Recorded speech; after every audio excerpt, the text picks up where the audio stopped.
Well, I'm going to start with my presentation, and this is a talk about a love story. A love story with the ideas of freedom. And it has 3 chapters, because as one studies and delves deeper into this, the romance emerges in different ways.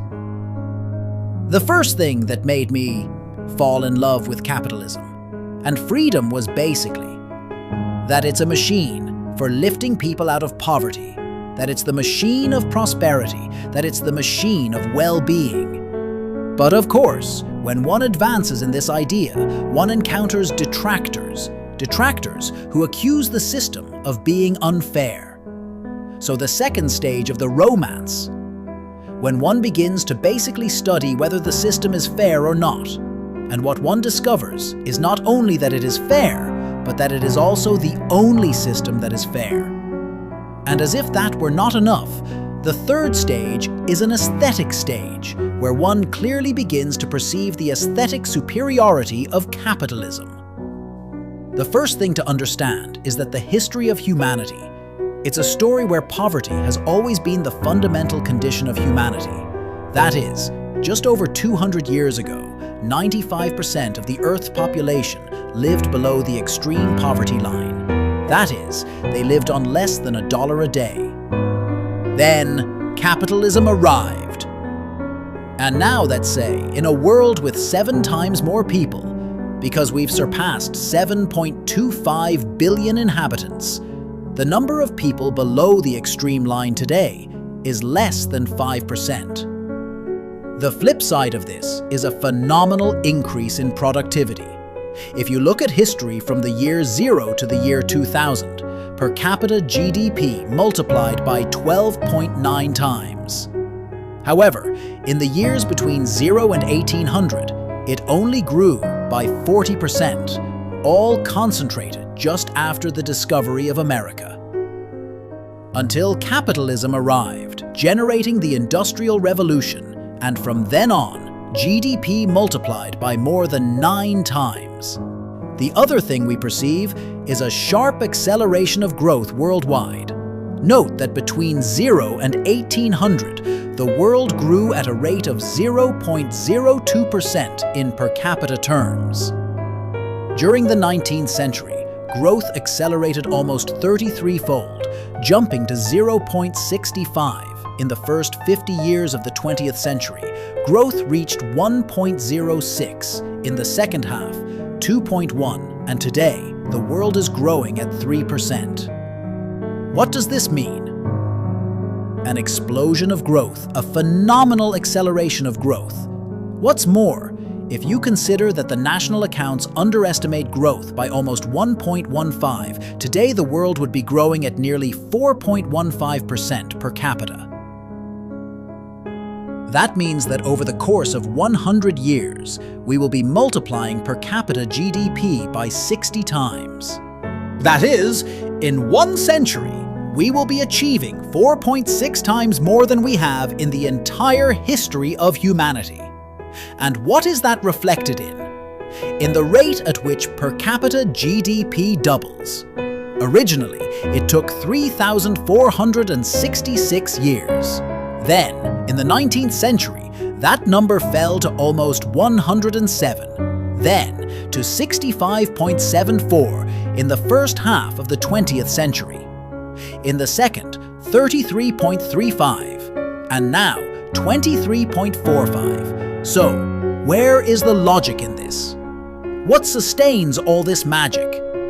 Freedom is the model of freedom. In other words, those countries that are freer grow more than twice as fast. These were these gains of the emoji's trices. Freedom on 12 for destructions of those who are repressed. And what's the consequence? Those who are most free have a per capita GDP almost 8 times larger than the per capita GDP of repressed countries. Not only that, but the lowest decile of the distribution, those who are worst off, earn 11 times more than those in repressed countries. What's more, if you look closely, those in the lowest decile, that is, the poorest, in free countries, have twice the income of the average citizen in the repressed country. But since income distribution follows a chi-square format, a log-normal distribution, this means that approximately 75% of the population lives less than the average income, which makes it abundantly clear that it's much better to be the tail of the lion than the head of the mouse. It's better to be the bottom of the pile in a free country than to be a leader in a repressed one. What's more, not only that, but in free countries, poverty is 25 times lower. And not only that, but people also live longer. So what does all this virtuous logic rest on?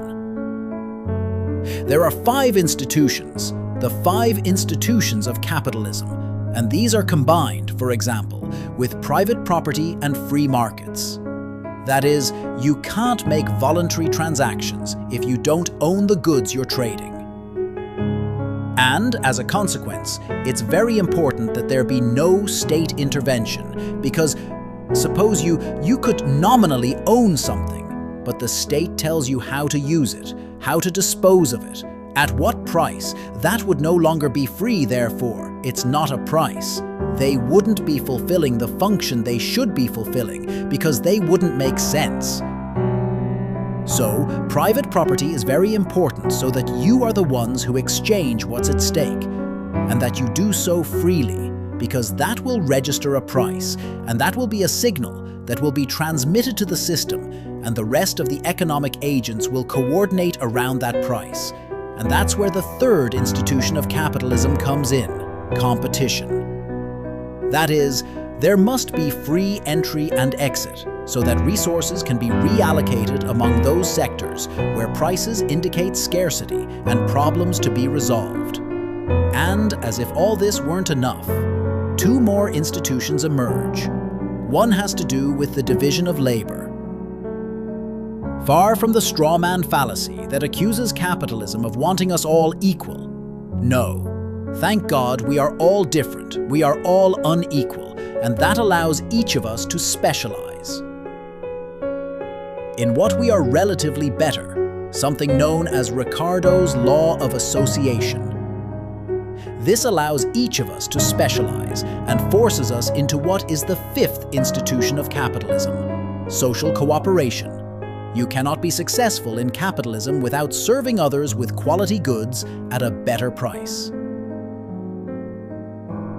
You may hate each other, however, since your economic progress and material well-being depend substantially on your product being chosen by others. They have to treat him well, even if they hate him. I mean, as Bastiat said, "Where commerce enters, bullets don't." That's why this stupid trickle-down theory makes no sense.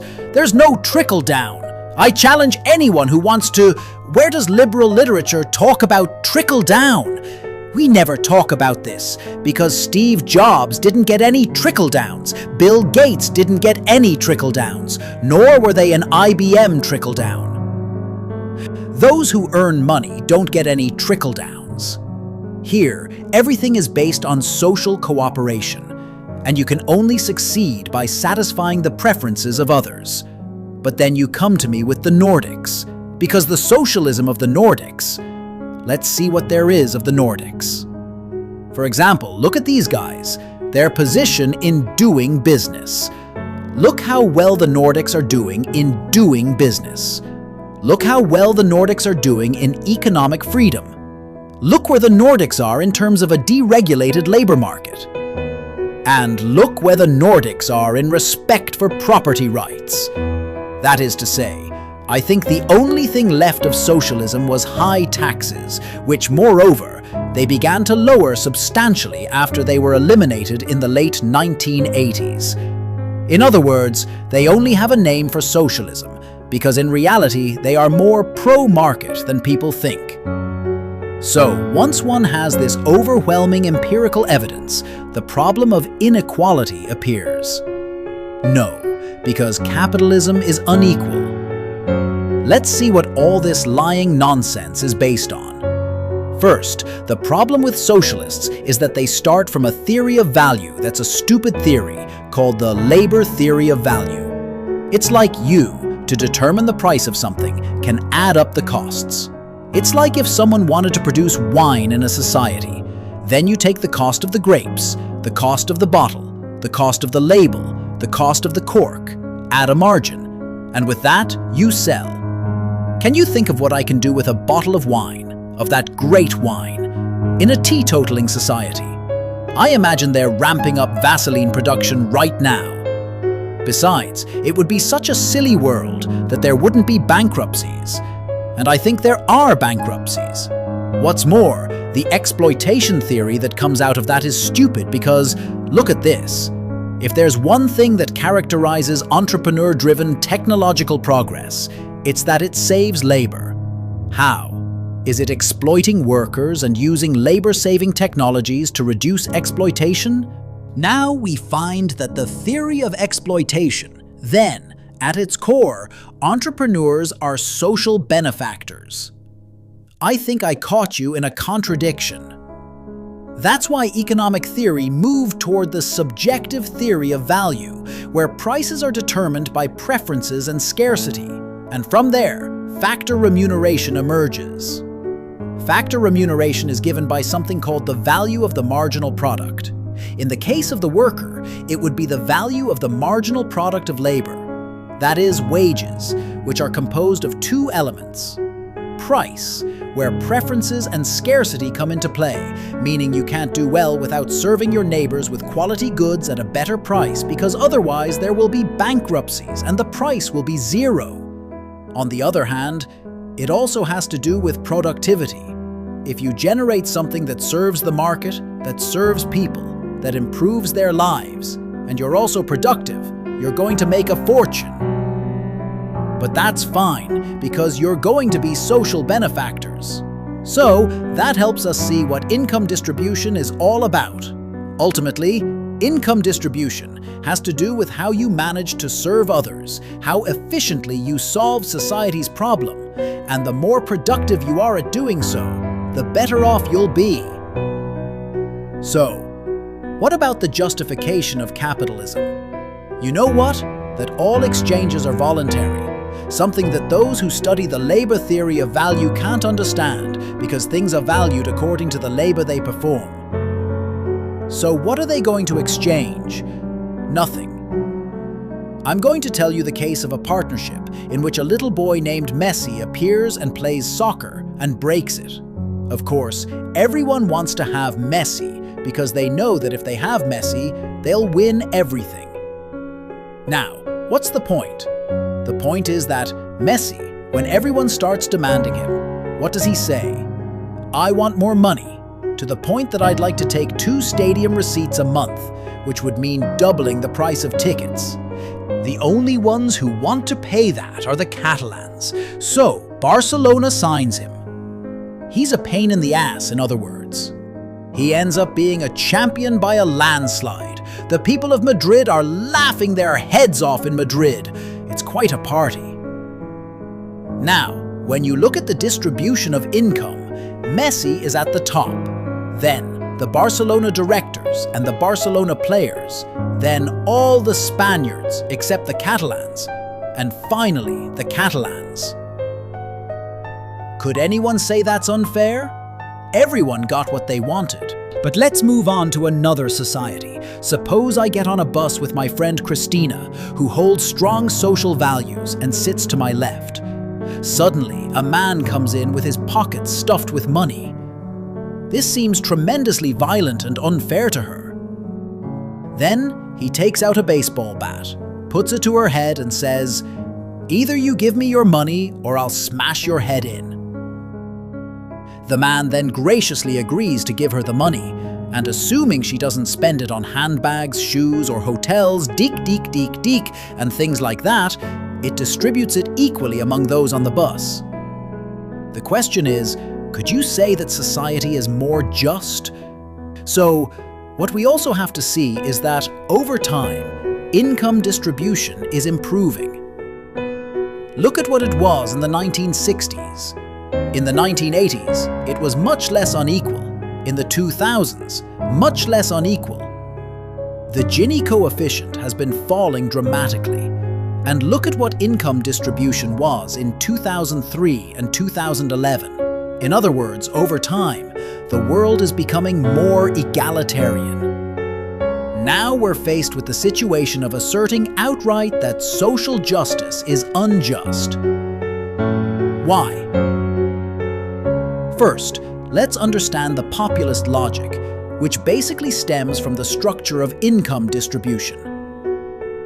If 75% of the population lives below the average income, there's a terrific electoral bargain to be made in talking about the poor and the rich, and that we're going to take from the rich to give to the poor. When that happens, what's the result?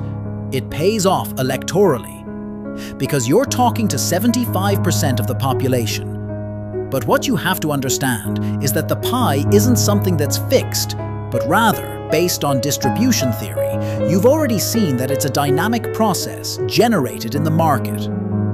Because if you produce something that's of no use to anyone, you'll go bankrupt and earn no income. Consequently, what you have there is that the logic of populism and socialism destroys incentives, making the pie end up smaller, and that we all end up poorer. In fact, it was always a system based on generating a great deal of misery. What did Milton Friedman say about these things? He said that a society that prioritizes equality over freedom will achieve neither. On the other hand, a society that prioritizes freedom over equality will achieve a lot of both. In fact, as John Stuart Mill said, a society that cares more about equality than freedom ends up being a society of plunderers. So, here are two great achievements of liberalism that have to do with equality before the law. Let's look at the case of what's called income redistribution and the case of progressive taxes. When you impose progressive taxes, that is, those that tax those who best serve others with better quality goods at a better price, what that implies is treating people unequally before the law, punishing the successful, thereby punishing production. And furthermore, I warn you, this mechanism is theft, because it is nothing more and nothing less than giving charity at gunpoint. So, when you fall for this, it will undoubtedly go wrong for you. Deep down, what you have to understand is that we are facing a discussion of values. On the one hand, socialism is based on envy, hatred, resentment, inequality before the law, theft, and above all, trying to equalize those of us who are unequal. Consequently, a violent system that has always been applied by force, as example, and claimed more than 100 million human lives. And on the other hand, we have liberalism, capitalism, nothing more and nothing less than unrestricted respect for the life plans of others, based on private property, free markets, minimal state intervention, the division of labor, social cooperation, where savings are rewarded, where hard work is appreciated. And all this while serving our neighbors with better quality goods at a better price. That is to say, the successful person in capitalism is nothing more or less than a social benefactor. But as if all this weren't enough, we are aesthetically superior. Look at New York, look at Cuba. I don't know anyone leaving New York for Cuba. They all want to go to damn capitalism. What's more, aesthetically, we've always been superior. What were the buildings of the Soviet Union like? They were gray, dark, windowless, and there was no light. On the other hand, what did we have on the other side? We had the Guggenheim, the Twin Towers, the Chrysler Building, the Empire State Building. Let's say, a collection of beauties. We invented the bikini and the miniskirt too. Look at the Russian car, the Lada. We have the Ferrari, the Lamborghini, the Maserati.